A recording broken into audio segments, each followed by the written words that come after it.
అండి, అందరూ బాగున్నారా? నేను చాలా బాగున్నానండి.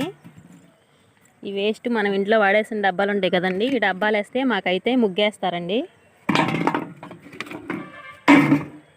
ఇలా ఈ డబ్బాలన్నీ కూడా వేసేసి ముగ్గు అయితే వేయించుకుంటానండి నేను ఎప్పుడు. ఇదిగోండి, ఇలా ఎప్పుడు కూడా నేను ఈ వేస్ట్ డబ్బాలు అనేది వేసి ముగ్గు వేయించుకుని దానిలో బియ్యం పిండి కలుపుకుంటానండి. ఆవిడ ముగ్గు వేయటానికి అయితే వచ్చింది.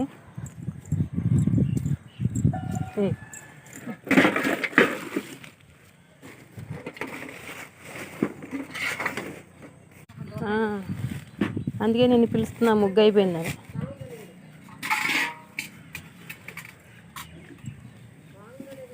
బియ్యం పిండితో వేస్తున్నా, ముగ్గు అయిపోయి 4 రోజులు అయింది. సరే, మొన్న 2 సార్లు పిలిచా, రాలేదు. నువ్వు ఇంట్లో ఉంటే బియ్యం పిండితోనే వేస్తున్నా ముగ్గు.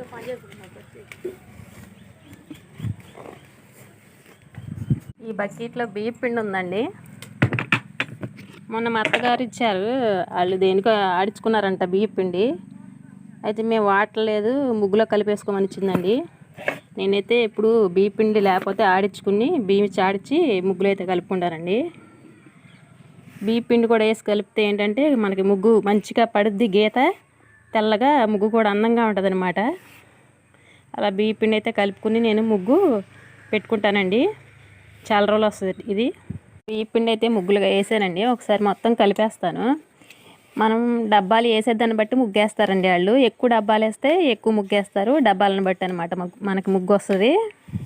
ఇలా నాకులాగా ఇంట్లో వేస్ట్ డబ్బాలు ఏమైనా ఉంటే వేసి ముగ్గేయించుకునే వాళ్ళు ఎవరైనా ఉన్నారా ఫ్రెండ్స్? ఉంటే తప్పకుండా కామెంట్ చేయండి.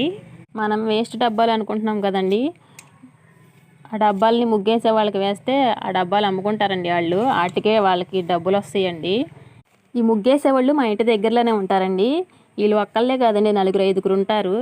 వాళ్ళు 4-5 సరుకులు ఉంటాయి కదా, ఈ డబ్బాలు పెద్ద పెద్ద మూటలు కట్టేసి లారీ వస్తుందండి, ఆ లారీలో అయితే వేసి పంపించేసి అమ్ముకుంటారండి అలాగా. ఇక ముగ్గు అయితే బియ్యం పిండి వేసి కంప్లీట్గా కలిపేసానండి. ఇప్పుడైతే ఒక సన్న గీత వేసి చూద్దాం. చూసారా ఎంత నీట్గా పడుతుందో ముగ్గు అనేది మనకి. ఇదండి ముగ్గు వీడియో. ఈ వీడియో కానీ మీకు నచ్చినట్లయితే ప్లీజ్ నా ఛానల్ని సబ్స్క్రైబ్ చేసుకోండి, లైక్ చేయండి, షేర్ చేయండి, కామెంట్ చేయండి friends. Thanks for watching. Bye friends.